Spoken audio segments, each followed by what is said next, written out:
안녕하십니까. 언론홍보팀장 최원관입니다. 지금부터 평택시 민생경제 활성화 방안에 대하여 브리핑을 시작하겠습니다. 먼저 손정호 기획항만경제실장의 브리핑이 있겠습니다. 네, 안녕하십니까. 평택시 기획항만경제실장 손정호입니다. 2023년 민생경제 활성화를 위한 방안에 대해서 설명드리도록 하겠습니다. 최근까지 계속되는 코로나19 여파와 고물가, 고금리 등 대내외적 요인으로 인해서 지역경제가 심각하게 위축되고 있습니다. 저소득층 취약계층은 물론 지역 건설업계를 비롯한 지역업체, 중소기업, 소상공인, 문화예술, 농업 분야 등 모든 분야에서 어려움이 증가하고 있다 하겠습니다. 또한 최근 계속되는 한파와 공공요금 상승으로 인해서 취약계층에는 더더욱 힘든 시기가 되고 있습니다. 이에 우리 시에서는 민생경제 활성화 추진에 시정을 집중해서 신속한 대책을 마련하고 추경에 반영하는 등 민생경제가 활성화될 수 있도록 최선의 노력을 다할 계획입니다. 이와 관련해서 우리 시에서는 민생경제 활성화 방안에 대해서 준비를 했습니다. 시급한 분야를 5개로 분류해서 설명드리도록 하겠습니다. 먼저 기업 분야입니다. 기업 분야 지원 방안은 크게 두 가지 방향으로 추진할 예정입니다. 지역건설업체 참여율을 제고시키는 게 우선이 되겠습니다. 지역건설 산업은 지역경제 활성화에 차지하는 비중이 높고 전후방 연계산업뿐 아니라 고용창출 효과 또한 높기에 그 중요성이 높다 하겠습니다. 공공발주 사업에 관내업체를 의무적으로 참여시키도록 설계 단계부터 반영하고 관내 도구업체 리스트를 관리해서 도급계약 시 지역업체 참여를 적극 권장하도록 하겠습니다. 또한 민간사업자와 수시로 간담회를 실시하고 MOU를 체결하는 등 지역업체 참여율을 높일 계획으로 있습니다. 두 번째는 지역기업체 활성화 방안입니다. 관내 중소기업의 애로사항을 해소하고자 기업 지원 사업을 대폭 확대 운영할 계획으로 있습니다. 또한 일자리 박람회 확대 운영, 취업 지원 시스템 구축을 통해 구인난 해소에도 노력을 하겠습니다. 아울러 기업 역량 강화와 전략사업 지원, 사회적 기업 제품 홍보 강화 등 다방면으로 지원하도록 하겠습니다. 다음은 소상공인 분야입니다. 2023년 지역화폐의 국도비 지원 규모가 대폭 감소함에 따라 지역경제에 미치는 영향이 클 것으로 예상하고 있습니다. 이에 11일 추가로 62억 원을 투입해서 10% 상시 할인을 유지할 계획으로 있습니다. 또한 공유재산 임대료 감면 연장, 소상공인 지원센터 본격 운영, 음식문화의 거리 조정 등 다양한 사업들을 적극 추진할 예정으로 있습니다. 다음은 취약계층 분야입니다. 최근 전기, 가스요금 등 공공에너지요금 등 급등에 대응해서 정부 경기도시책과 연계해서 보조금을 지원하고 보조금 신청 및 접수 기한을 연장하겠습니다. 또한 에너지 사각지대가 최소화될 수 있도록 사각지대 발굴에도 힘쓰도록 하겠습니다. 보훈회원 맞춤형 일자리 사업을 신규 추진하고 긴급지원 기준을 완화하고 결식아동 급식지원 확대를 추진하겠습니다. 또한 신규 사업으로 청년 전세보증금 보증료 지원 사업, 전월세 중개보수료 감면 사업 등을 실시할 계획으로 있으며 복지 인프라도 강화할 예정으로 있습니다. 다음은 문화예술 분야입니다. 문화예술 공모사업 등 기존 사업의 확대 시행은 물론 신규 사업으로 청년문화예술 인턴제, 이동차량 버스킹 사업, 청년예술인 예술활동 지원 사업 등을 시행하는 등 문화예술계에도 지원을 강화하도록 하겠습니다. 다음은 농업 분야입니다. 농업 분야 지원은 기존의 사업들을 점검, 확대할 예정으로 있습니다. 그 중에서 상토 지원은 기존의 벼농가와 원예농가 지원을 더욱 확대시키고 올해 신규로 화훼농가에도 지원하도록 하겠습니다. 또한 내수면 노후 어선 지원 사업을 신규로 추진하고 어업인 지원을 강화하도록 하겠습니다. 아울러 에너지 농가 지원 사업에 대해서도 적극 검토하도록 하겠습니다. 이상으로 평택시 민생경제 활성화 방안에 대해서 설명드렸습니다. 향후에도 새로운 과제들을 적극 발굴해서 확대할 계획임을 말씀드리겠습니다. 평택시에서는 모든 행정 역량을 집중하여 민생경제 활성화를 위한 지원과 협력을 아끼지 않도록 하겠습니다. 감사합니다. 다음은 질의응답의 시간을 갖도록 하겠습니다. 질문하실 언론인께서는 오픈 카톡방에 소속과 성함, 질문 사항을 올려주시기 바랍니다. 질문해 주시기 바랍니다.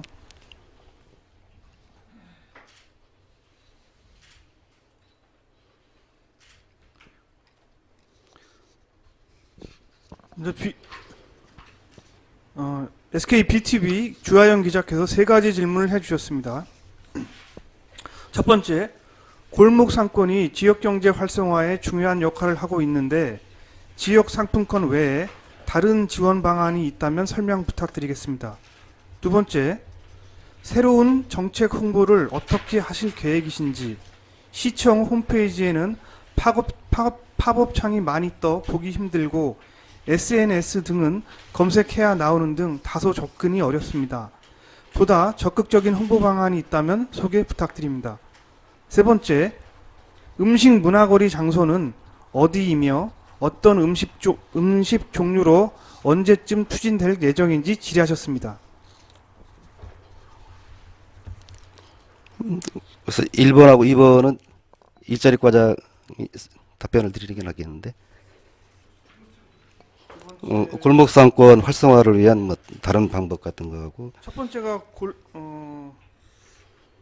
지역 상품권 외에 다른 지원 방안이 있다면 설명 부탁드리는 거였습니다. 1번하고 2번 묶어서 같이 하지 뭐 정책 홍보를 어떻게 더 확대할 건가.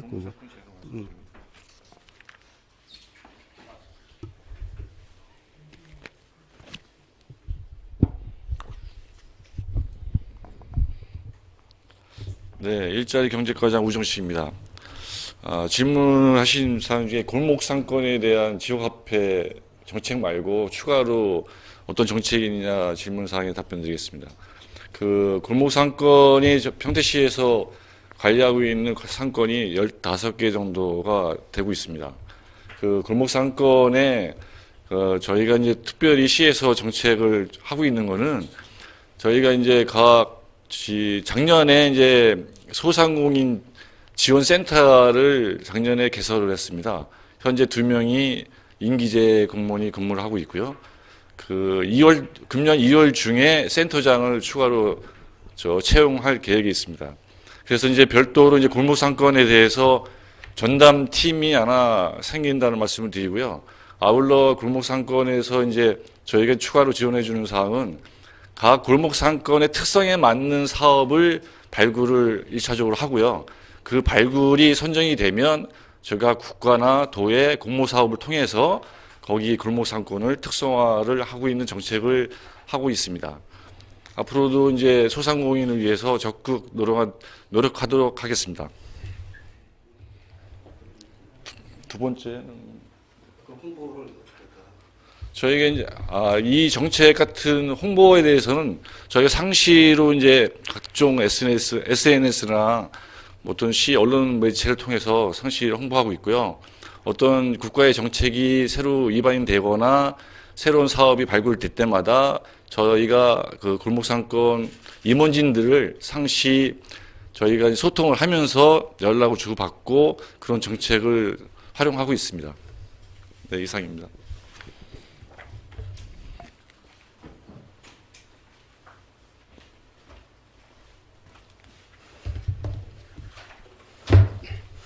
네, 안녕하세요. 식품정책과장입니다. 음식문화거리에 대해서 이제 질문 주신 거에 대한 답변을 드리겠습니다. 먼저 음식문화거리 지정사업은 올해 저희가 평택시에서 처음 이제 시행하고자 하는 사업입니다.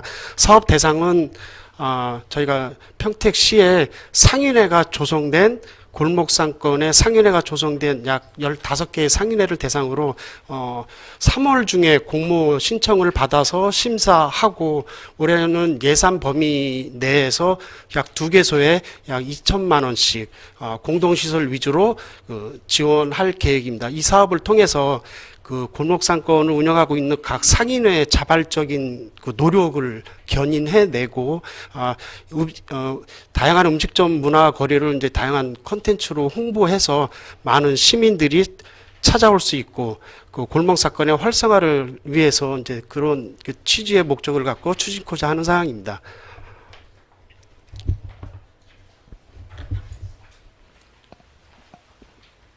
다음 스트레이트 뉴스 강기성 기자께서 지난해까지 재취업과 취업 준비 중 인원수는 몇 명인지, 또 관내 중소기업 등 인력난 해소를 위해 실질적 인원은 몇 명인지요.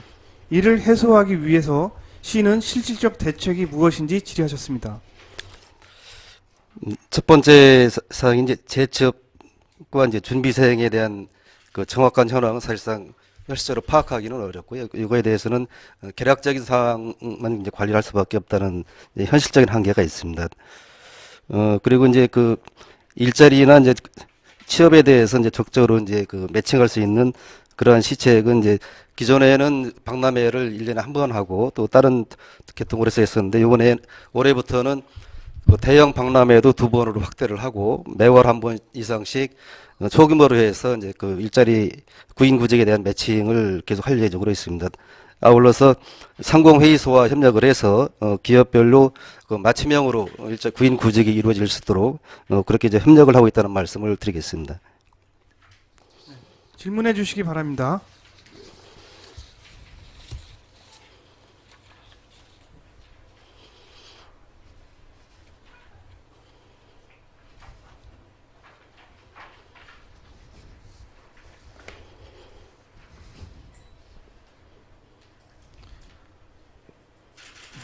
한국스포츠경제 김두일 기자께서 3가지 질문을 해주셨습니다. 시설 원예 농협 에너지 절감 시설 지원 사업과 관련해 편성된 예산이나 추경에 올릴 예산 규모는 어떻게 되는지요? 시설 원예 농업의 분야는 어떤 것들이 있는지요? 내수면 노후 어선 지원 사업은 특정인들에 대한 특혜로 비춰질 수 있는 듯 한데요. 질의하셨습니다. 첫 번째, 두 번째는 이제 우리 농기센터 과장님께서 답변을 하시고 그 내수면업에 대해서 지원하는 부분은 이거는 뭐 어떤 특정인에 대한 개인에 대한 특별한 혜택이 아니라 그 분야에 대한 포괄적인 지원 사업이라고 보시는 게 좀 정확할 것 같고요. 물론 개중에는 그 순차적으로 선택이 되기 때문에 거기에 이제 그 혜택을 올해는 받고 다음에 받고 이렇게 좀 차이는 있지만 이거는 개인에 대한 지원이 아니라 그 포괄적으로 그 내수면업을 하는 분들에 대한 지원이라고 좀 이해를 해주시면 고맙겠다는 말씀을 드리겠습니다. 그 시설 원예 농업에 대해서는 와서 설명을 해주시죠.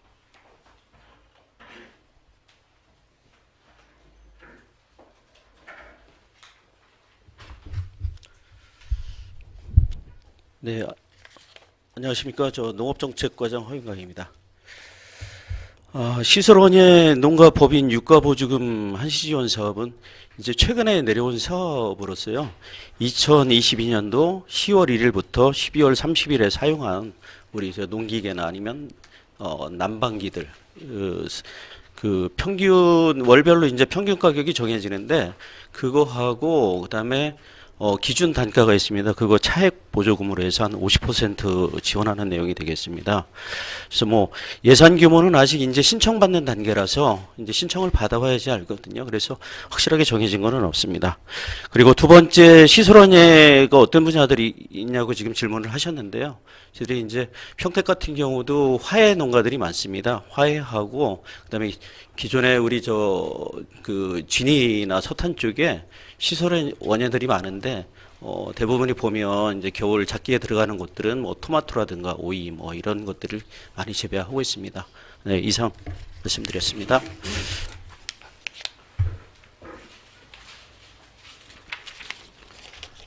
네, 평안신문 임강유 기자께서 청년문화예술 인턴제 실시 신규 1.6억 원은 청년 예술인이 아니라 청년을 대상으로 하는 건지 질의하셨습니다. 예술인에 대해서는 거죠?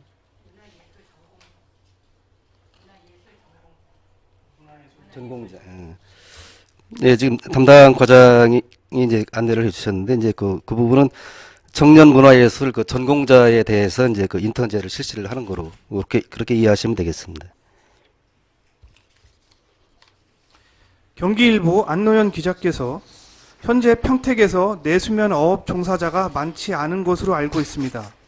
평택 내 내수면 어업의 종사자나 법인은 얼마가 있고 관련 경제 규모는 얼마나 추산하고 있는지 질의하셨습니다. 그 현황 있나?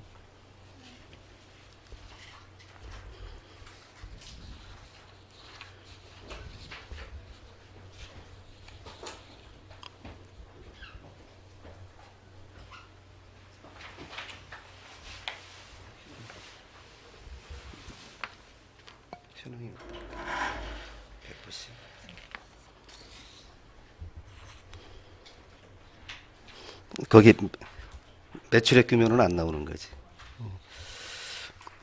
지금 이제 어가수는 이제 193개 가구가 되는데요. 여기에 총 매출액 규모는 이제 집계된 게 없습니다. 종사자 수는 266명이 되고요.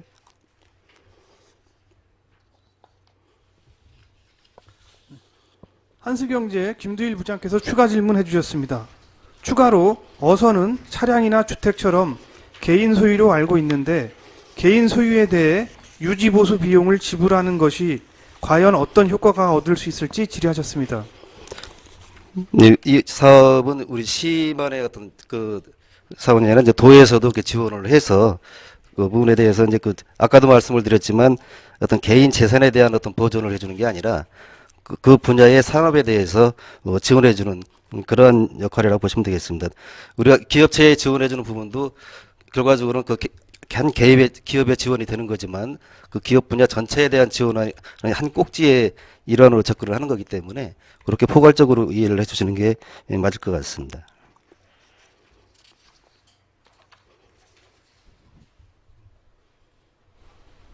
네, 질문해 주시기 바랍니다.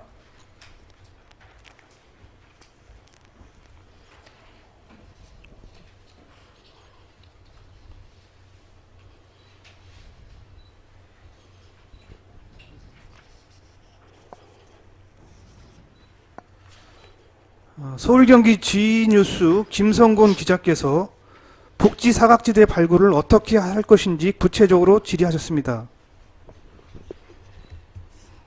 어떻게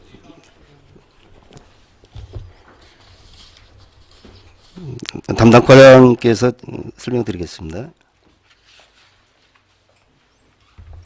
네, 안녕하세요. 복지정책과장입니다.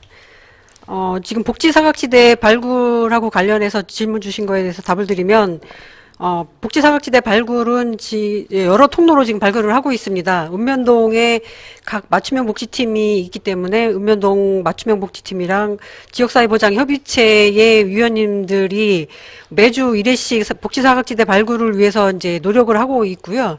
그리고 이제 취약계층들이 많이 거주하고 있는 지역이라든지 요양기관이라든지 다양한 통로를 통해서 복지사각지대를 발굴하기 위해서 노력하고 있습니다. 이상입니다. 네, 질문해 주시기 바랍니다.